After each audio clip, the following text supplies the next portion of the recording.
Olá, olá, moçada! Começando agora mais uma live do Two Violence.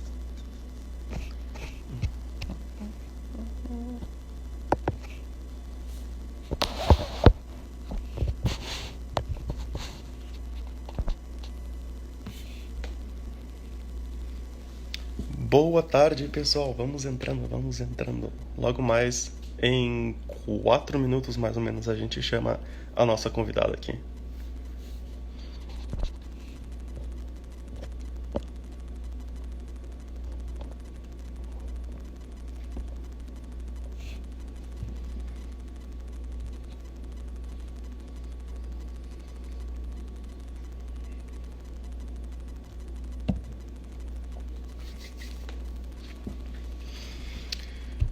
Vamos entrando, moçada. Quem tiver perguntas já pode ir deixando naquela caixinha de perguntas que aí eu posso colocar em qualquer momento da live. Quando a gente provavelmente pelo meio da live a gente vai no meio da live a gente vai ter as perguntas nossas e olha.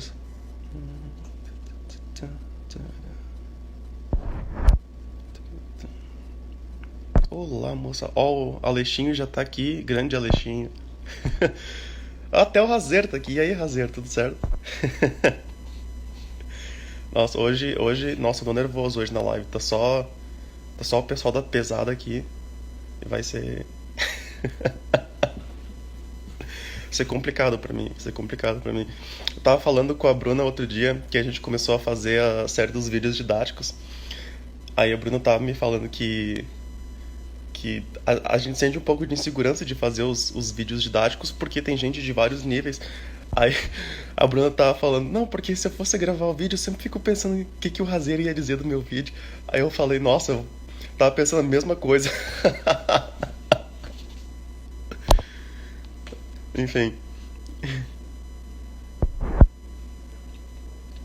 em 2 minutos a gente chama a nossa convidada. Então, é só o pessoal da pesada entrando aqui. Só o pessoal da pesada. Estamos. Tudo bem, pessoal? Vamos entrando. Quem tiver perguntas pode deixar naquela caixinha de perguntas que coloco no meio da live. Ó, o Fábio. Nossa, só o pessoal da pesada aqui. Deus livre, tá? Tô até nervoso aqui hoje já.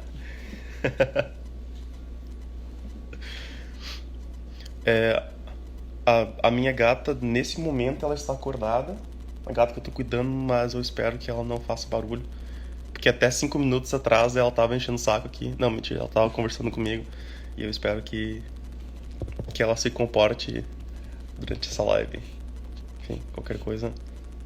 Os, as- os problemas dessa quarentena que a gente tem que fazer as coisas tudo em casa. Ó, só o Iberê aqui também. Deus, o livro tá só a gurizada da pesada aqui hoje. Não sei nem o que eu tô fazendo aqui. Deixa eu ver, falta acho que uns 20 segundos ainda. Quero começar 12:05. 12:05, 12:05, é 12:05 aqui, mas 2:05 no Brasil, né? Enfim. Let's see. Alguns segundos ainda.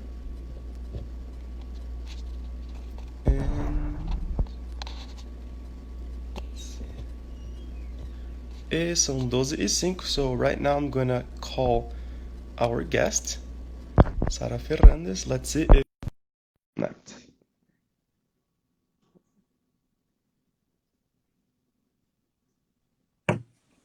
Hello. Hey, how are How are you? you? I'm fine. How about Good, you? good, Good. thanks. Thanks for calling. Yeah, that's awesome. Thank you so much for being here. Thank you for accepting our invitation. Um, for being here with us today. We really appreciate Of you course. spending a little bit of time with us here. Um, so yeah, how are things in Berlin right now with all that's happening in 2020? Well, things in Berlin are not so bad, actually, I must say. Berlin is handling it quite well. It's not I mean, it is what it is after all. But since the quarantine and everything, I feel like they handled it very good. So I didn't feel so much like there was, I don't know, so much fear here, although there is, but maybe not as much as other places that I've visited. So yeah. Yeah, I saw that you guys in Berlin are back to activities and you're back to playing concerts, so that's awesome. That's amazing. Yeah. Yeah, we are playing concerts, but it's quite a weird situation, I must say, because we have to go with the masks and then you forget, but you really have to do it because otherwise concerts cannot happen at all. So we have to be quite strict with the regulations, but it's hard for us because we've never been in this situation, and we have to care about so many things now. We have to carry our own stands, our music, our mask, or everything, because before we had a person who was able to arrange the stage for us, but now because that's dangerous for everybody, we have to do it ourselves. So it's just one more thing to think about before you go on stage, and it is a lot right now, actually. Right. We wish we could just think about the music, right? But we have to be concerned about so many other things that are happening Yeah, um yeah, it's true. to make concerts happen. Yeah. Awesome. So, I always start by asking our guests about their background, and I have just realized that I also did not introduce myself. So my name is Israel. Um, I'm part of the Two Violence. The Two Violence is actually comprised by three people, and we just basically share a lot of information um, in the Brazilian viola community, and we do a lot of lives with a lot of the greatest violists in Brazil, and we're reaching also to some international guests right now. See. Um, yes, so um, and I'm the one who usually talks to the international guests, so that's why I'm here today. Um, Okay. so now that I've done that, um, would you mind just telling us a little bit about your background and how did you start playing the viola? Yes, of course. It's very simple story. My parents are musicians. My brother is also a musician, and my mom, she used to play the flamenco guitar when she was young, and my dad is a cellist. He still is in the National Orchestra of Spain. My brother is also a cellist. So I really, the thing is that I didn't have an option. I had to be yes or yes, a musician. So it was kind of forced at first, but hopefully I like it now, so that's why I still do it. And they thought of the viola because my mom back then, she had a violin teacher because she was also learning violin, and this teacher told her when she was pregnant with me, please do not put your daughter to play the violin because she's gonna be so unhappy during her life if you do that. And somehow my mom got like, it really got to her. She really, because that was the option for me. My big brother was about to, he was playing cello, and they thought violin could work well for me. And then my mom got so just concerned about this coming from a violin teacher himself who plays the violin. So my mom just thought maybe the viola will be a better option. And honestly, right now that I'm 25, I think it was perfect decision. So not because I hate violin, I actually love violin. I really do. I absolutely do. No hate. It's just for me, for myself, and my personality. I think viola is just the perfect one. Hmm.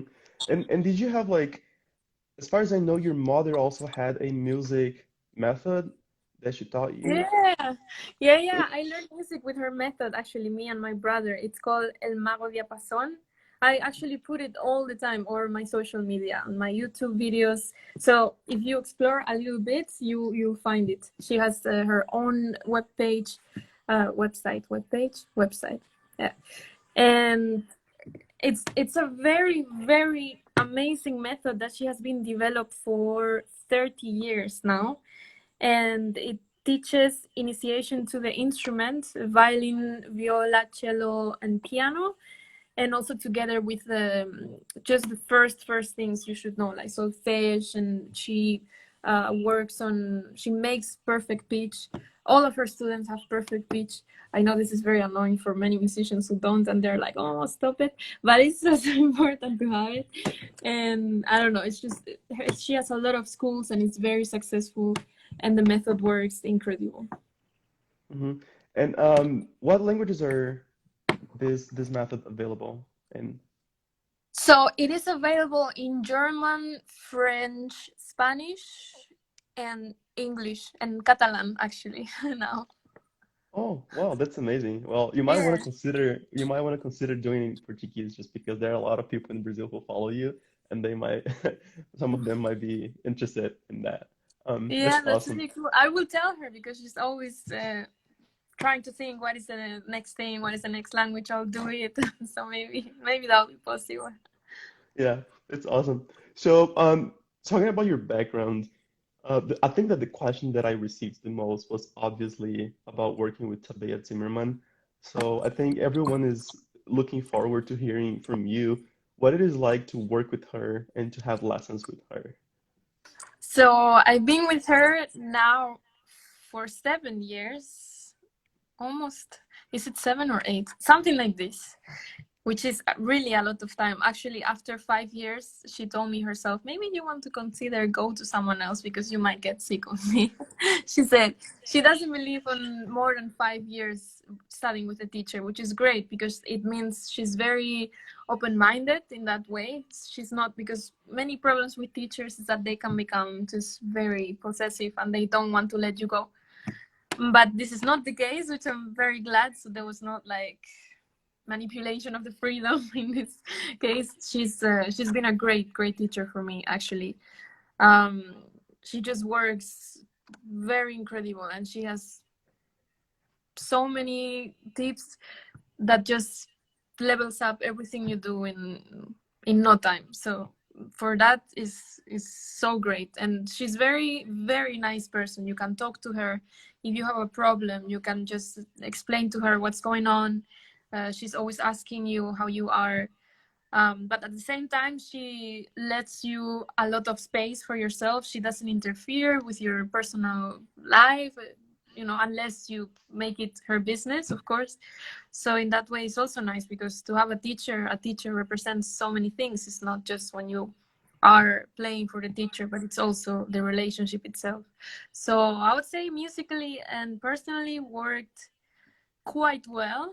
Of course, there's always, some stuff in the middle, but like every single relationship. So but at the end, it's positive for sure. Yeah, that's awesome. That's awesome. And then the other thing that people were asking about is after you went to study with her, you went to the Karajan Academy, and there's a lot of people very curious to know about the Karajan Academy because I think we interviewed already like three Brazilians who went to the Berlin Film Academy, but they're from another generation. I see. So, and one of them is actually watching us right now. So people are wondering, what does it look like today to be in the Karajan Academy? Well, it's such an honor, to be honest, to because it's very it's hard to get in there because it's an audition after all. It almost feels like it's a competition. Every audition, it's a competition, anyways. But it's a matter of having a good day and pass. And to be there is just it's wonderful. And this is now when I realized how great Germany is about classical music, because they have not only this academy but many others in Germany.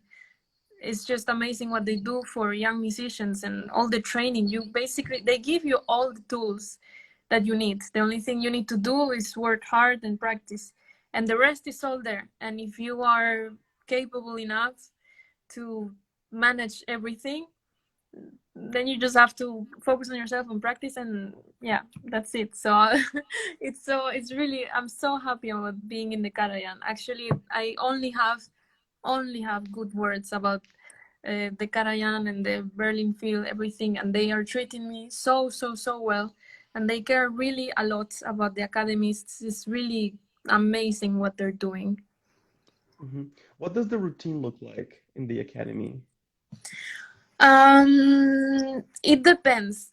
So, well, now of course this It's Yeah. not, there's no routine, but before everything happened, so we have chamber orchestra projects with all the academies together, and then we have also the option of chamber music in smaller groups, and we also have individual lessons with the members of the orchestra, um, and we can also play solo concerts if we want.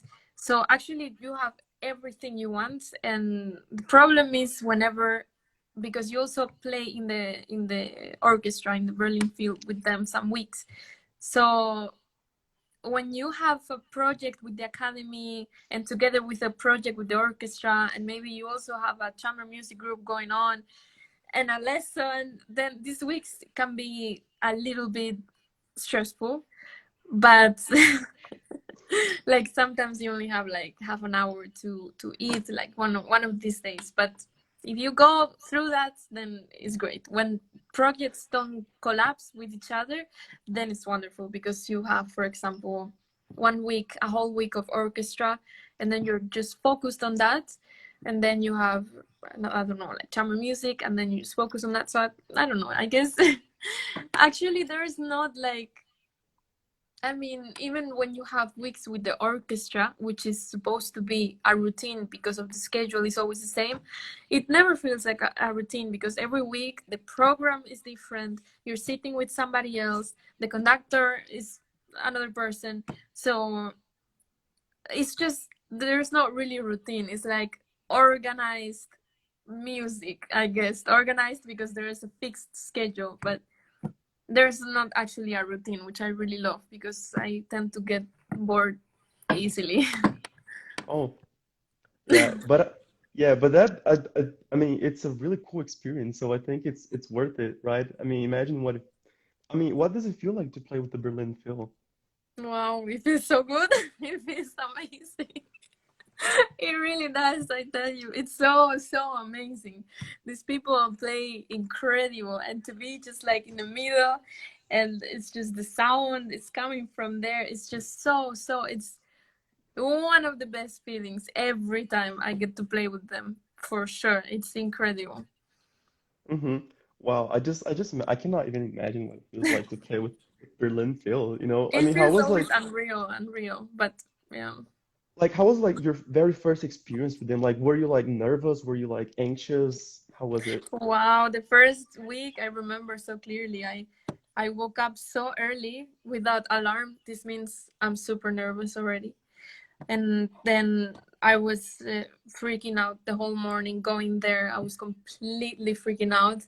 Even though I really practiced the repertoire, I was really on point. This was not a problem, but I was really like, also because you go there and you don't know how anything works. You don't know where to put your case, where to go, what can you do, what can you not. You know, you learn on the job, and every orchestra has its own way of working and its own way of doing things, and you're just there new, and you just don't know what's going on. So of course, and yeah, so I went there and I saw, I don't know if probably you know Joaquin Riquelme. He's a Spanish member of the orchestra, and I Yeah. think he saw my face. I think he saw that I was completely pale, and then he was like, "Don't worry, sit with me. It's fine. You're gonna be fine. It's all good." He made me feel really comfortable. Actually, I'm so thankful for that, because also, you know, you don't know with who are you gonna sit. Although everybody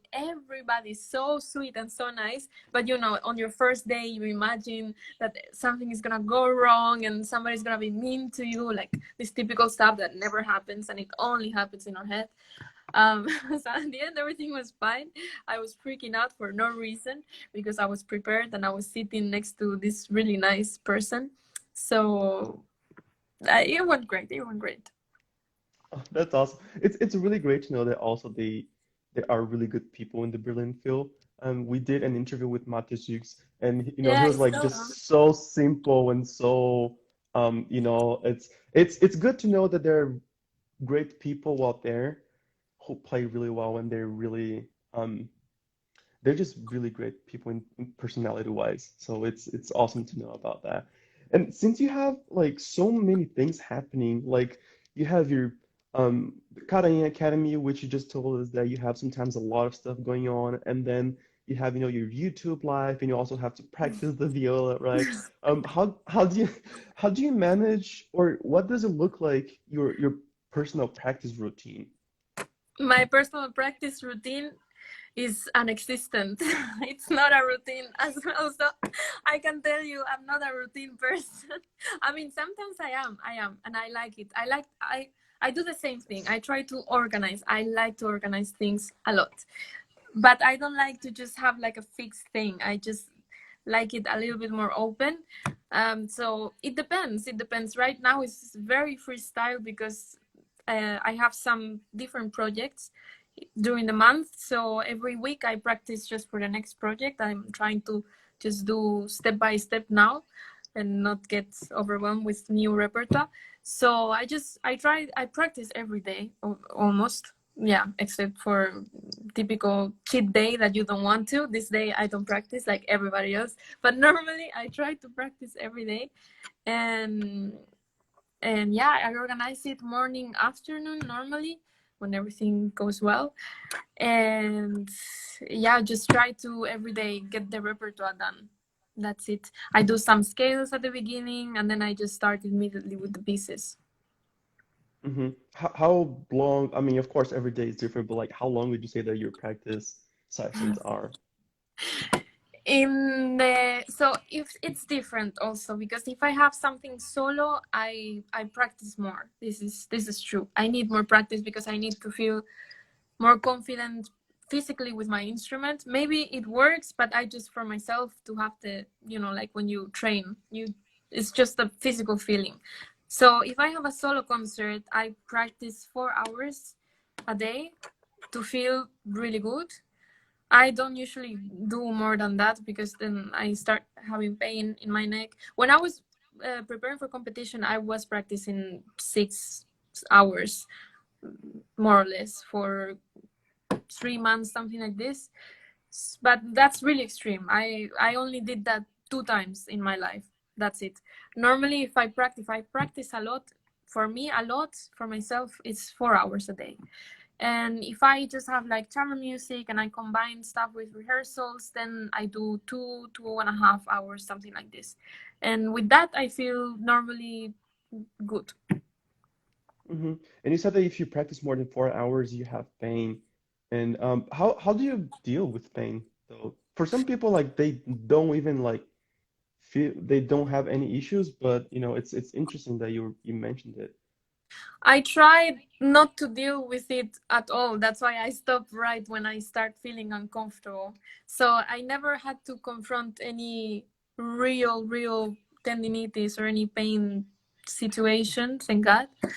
But I do every year. I do at least 3 times. I go to physiotherapy, and this helps me a lot also because she tells me my physiotherapist. She tells me how I'm feeling and how is everything, and normally everything is great. So normally I don't have to worry about anything.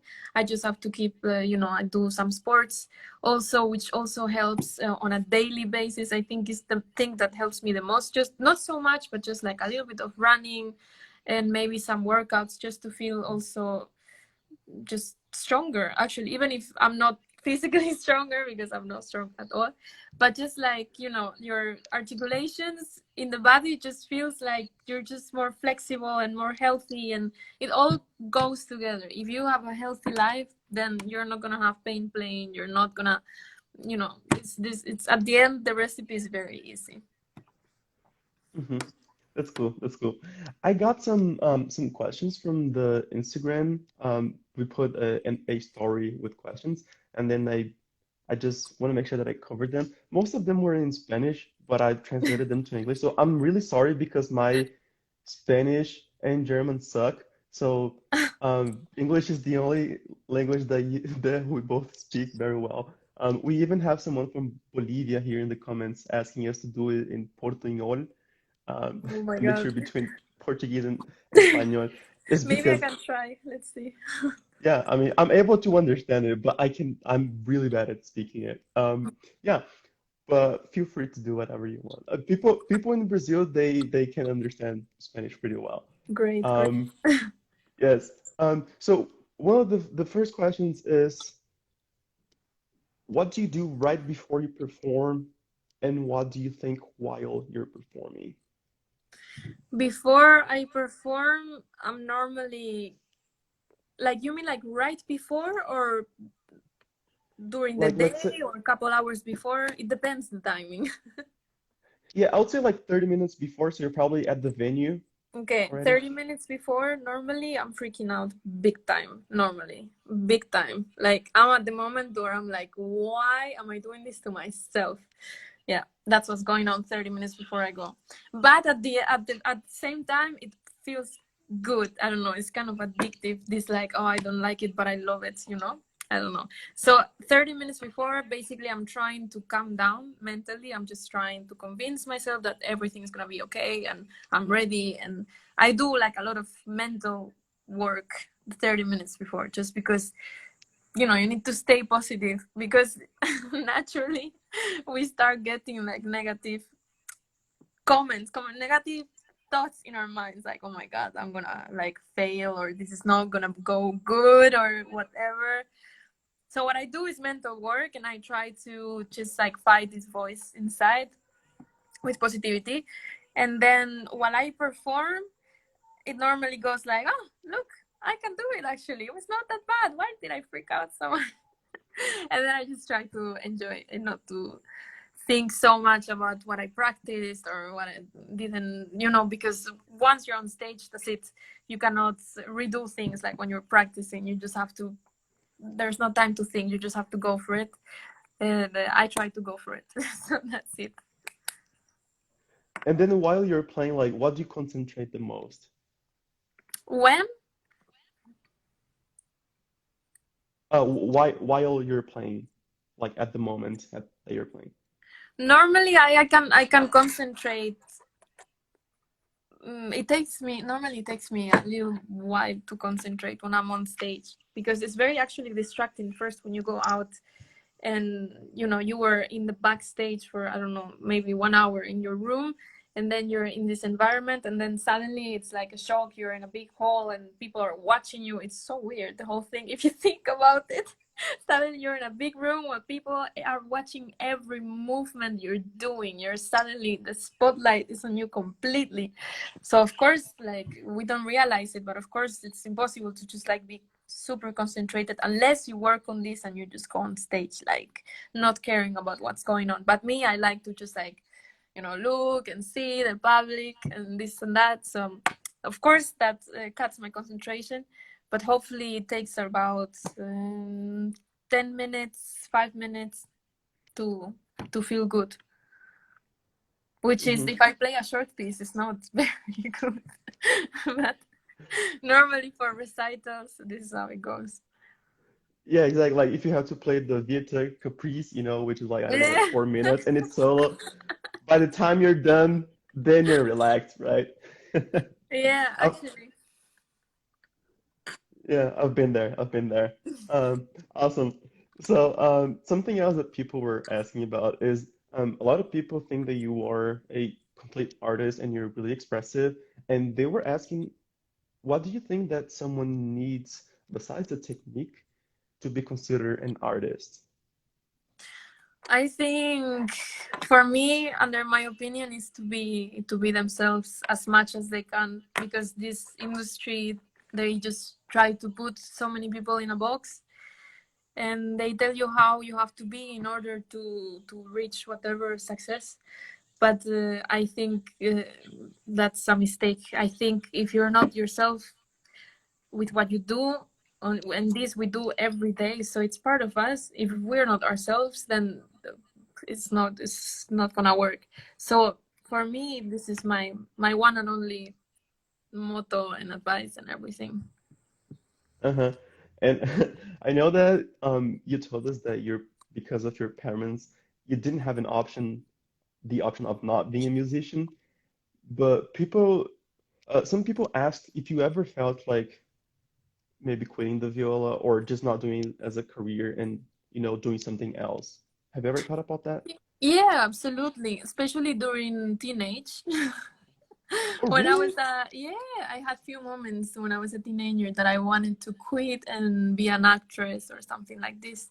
Oh, Very cliche, but yeah, I wanted to do that. And but then it was only thoughts. It was never something serious that I actually considered. It was just more like fun thoughts, like, oh, what if I would do this and that? But I was just already too much involved emotionally with the instrument and the music and everything that I knew to. This is the problem. This is the problem with music, that once you've reached this, these feelings, it's just so hard to imagine your life without this. So it's impossible to quit for many people. For me, at least, it's completely impossible yeah. at this Well, point. we're happy that you didn't. We're happy that you didn't for sure. Um, yes, a little bit of fandom. People are asking, what kind of music do you listen besides concert music? Like, what's in your Spotify list? You My know? Spotify list, for sure. I love reggaeton. I love this.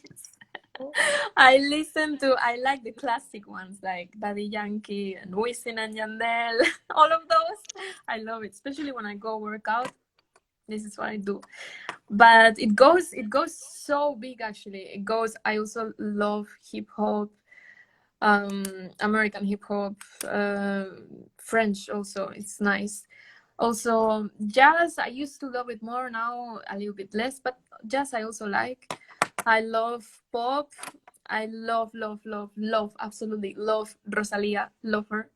Like, I'm super fan. I'm absolutely incredible, big fan.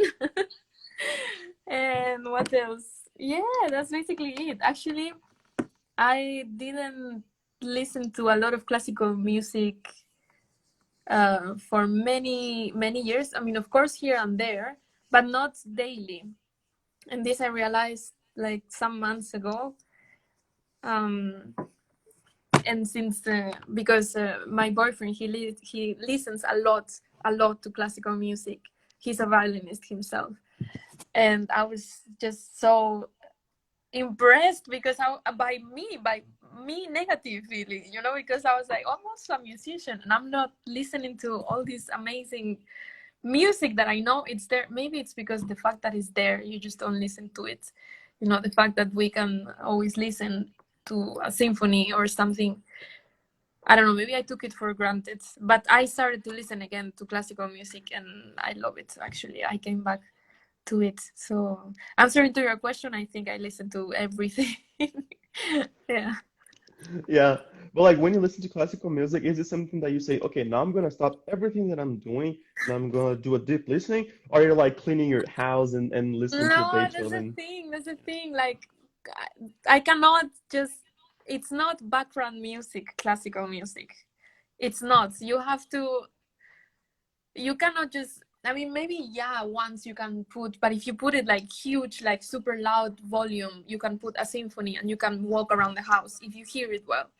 But it's not music that you can put and then don't hear so well and then start doing the kitchen or start cooking, and it doesn't work for me because I really like to listen to it. And also maybe that's why I don't listen to it so much, because I'm too lazy to sit down and listen to it. To put myself to do that. Maybe, yeah, sometimes it happens naturally, like when I'm sitting on the couch and then I see a performance and I just start listening to it. I love when that happens, and not when I just have to be. I want to make the decision to listen to classical music. This never happens. Of course, it's easier to just go on Spotify and put like Ariana Grande or something like this, and it's instant. You enjoy instantly. But classical music, it's more personal. It's more intimate. You have to be receptive also emotionally to just like it's a whole it's a whole thing. Yeah, no, I can totally feel you. It's so good to interview people my own age because I totally understand. Um, yes. Um, there's another thing. People in Brazil, there are many good players, and many of them they go to study abroad. But the thing is, not everyone has a really good access to learning languages. This is kind of like outside the music a little bit, but I just think it's something interesting. I love asking that to people who speak, a lot of languages. So, a lot of people go to Europe or here to the States, um, and but they have th this barrier of the language, right? And I was just wondering, how many languages do you speak and how were you able to learn them? Because I think it is something that it's we don't talk about that much, but it's also important for your career. Yeah, absolutely. I think so. Okay, I speak English and Spanish fluently, and German I can speak. It's maybe not so fast, but I can manage almost any normal conversation. I should improve it a little bit, but I think it's fine. So I would say I count with it. So I am confident. So I say three languages. And English, I actually didn't speak English until I was 16. I had no idea, because the English in school in Spain is not so great, the level. And by the time, no, at that time, sorry, at that time, It's fine. my I didn't like to see movies in original version. Now that I think about it, that's so different, because now I would never see a movie, like with the never. But at the time I didn't, because I didn't speak English. I didn't like to see the movies with subtitles, whatever. I was too young, I guess. And then when I was 16, I had this boyfriend from Canada, and I couldn't speak to him. I couldn't, because I didn't know how to speak English. So I don't know, somehow I don't know how it happened. I guess, when you're still young enough that you still learn things without realizing. I guess I was just still in this amazing period of time that you just learn with no effort, because I don't remember being like studying English. No, just suddenly I was speaking, which I'm really glad, because by the time I was learning German, I lost this time where you're able to learn fast. I was already too old to learn fast. That's why maybe my German is way worse. Yeah. So, I mean, you can learn languages many, many ways. Nowadays, there's more access than before to just watch original movies, every show or movie that you like.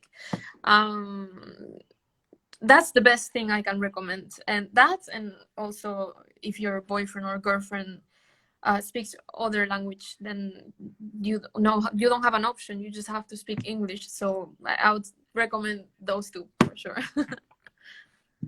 How did you manage to learn German though? Since you're not, like that young to just absorb things, how was this process? So I came to Germany when I was 19, and I knew the very basic, just to say hello and goodbye and how are you, and my name is Sara. That's it. Enough. And then I came here and I realized that every single exam and every single class we had in Hans Eisler, this is the music university in Berlin that I went to, it was only in German. That's it. There was no English at all. So you can imagine the first lessons when I go there with my notebook to write, and then the teacher is just speaking in German, and I don't even know. I was writing sounds actually, so then I could go home. See, this is what perfect pitch is for actually. This is more useful than the other thing. So I would just write sounds on my notebook, and I would go back home and try to Google it, and I would end up finding the words. I'm very proud of this. I end up figuring it out actually. Because actually, in Spanish we write everything how it sounds. So if somebody is telling something to you, you can write it down more or less, and it's gonna be accurate. But in German, it's not the same situation, because the words are, you write it and then you pronounce it like somehow different, which I don't understand, but sure. So this made the whole process a little bit slower, until I learned like these certain words that make this sound. And so that's a little bit how I learned. And then once I was able to pass the exams, how I could, I also don't know how I did this, but I did it. Really glad. Also, I started having a couple friends from Germany. I was playing in a quartet with German people. So, just like not only in the lessons, but when you hang out with them in a more relaxed atmosphere, speaking only in German, it helps. Because when you're like in a lesson or in an exam, you're kind of tense. So you're not able to just like receive information without stress. So you don't actually learn. You're just like, oh my God, I'm freaking out. But when you're in a relaxed atmosphere, your mind is just open to like receive and contain information. So I learned like this better. And then my best friend, she discovered this show, Germany's Next Top Model, with Heidi Klum. And it's in German, of course. So we started watching it. And this is how I perfection my German. And that's the story of how I learned German. No, that's awesome. That makes a lot of sense. German, Brazilian Portuguese is just like German and English. Like one letter can have like three or even four sounds, so Oh my it doesn't God. make any sense. Yes, that's what I like about Spanish. Every letter has one sound. That's it. Anyways, but Simple. it's good.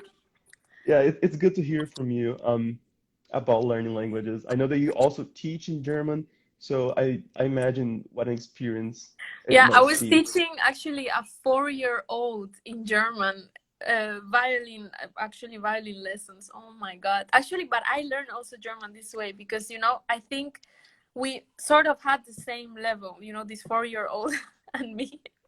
In German, he also mispronounced words, and I also mispronounced words. So, and like the sentence, the grammar was a disaster, him and me. So, I think it worked quite good. Yeah, I was also thinking about this, like when you teach uh, kids in another language, you're actually also learning yourself the language, no? Because, no? Does this make any sense at all? I don't know, that's what I think. No, I agree with you. I think it makes sense. So basically, if we can learn something today, is that if you want to learn a language, you have to speak with 4-year-olds. Uh, Yes, but my best advice. um, yes, that's advice by Sara Ferrández. Um, and there were some people asking about what are your plans on YouTube because people kind of miss your videos and they're asking if you plan. I know you have uploaded you did the vibrato Yeah. video, but people are asking for more. People are they want to hear from you. What are your plans for YouTube? It is true that I stopped a little bit with the videos at some point because normally this was a time where I had kind of a lot of free time, and instead of using this free time to go out and have fun and meet people, this and that, I decided to go into YouTube and do all these home videos, and then I just decided I wanted to go out in my free time instead of doing YouTube videos. And then I went out a little bit, and now I'm missing again doing YouTube videos. So I'm again doing it. Actually, I can even show you. I was just recording one. Here, you can see the camera. Yeah, So my plans, I don't know. I always said this, and I think I will keep doing this. I always improvise the theme of the videos. Like I just come up with the idea maybe like a week before I upload it, and I just do it and I write it down and I record it immediately. It's very like fast. It's not like I don't really think about it, because if not, I know I won't do it.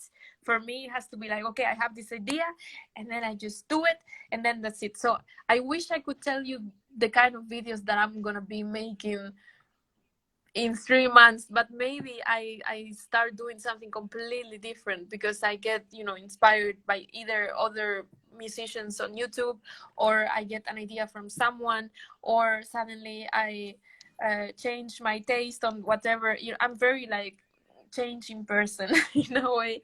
And also my videos and everything, if you see, they don't follow even the intros. Like they don't follow like a pattern. They're always changing because I always changed.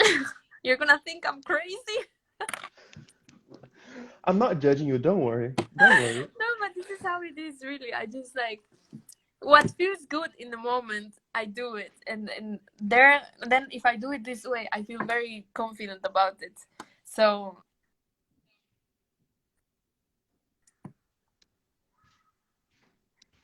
Yeah, that's awesome. And um, just before I go to the last question, why did you end up going to YouTube? You know, you're someone who already does a lot of stuff, and at some point in your life, you decided to, um, spend some of your time recording and posting videos on YouTube. So what does that add to your life, or why did you want to do that?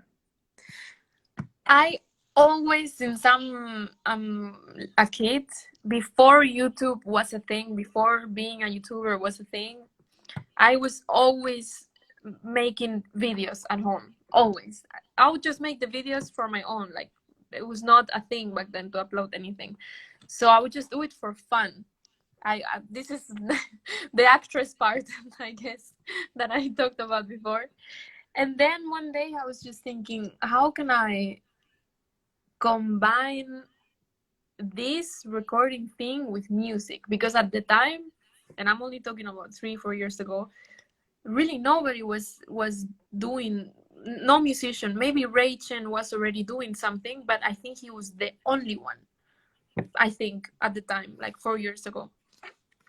And so then I just decided to do something like that myself and to explore it. And then I started uploading some videos, and to my surprise, so many people liked it, and I was having so much fun with it. Actually, it's for selfish reasons, because it makes me so much fun to do this, to record and to edit. I love it. It's the creative process.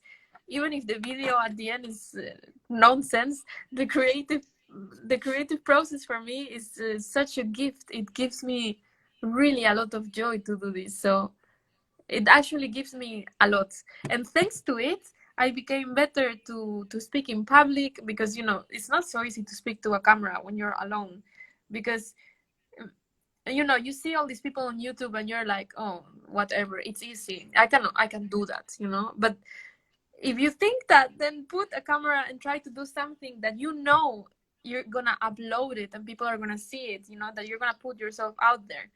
Then you'll see you become like super, like, kind of uncomfortable, kind of like when you're speaking in public or when you're performing.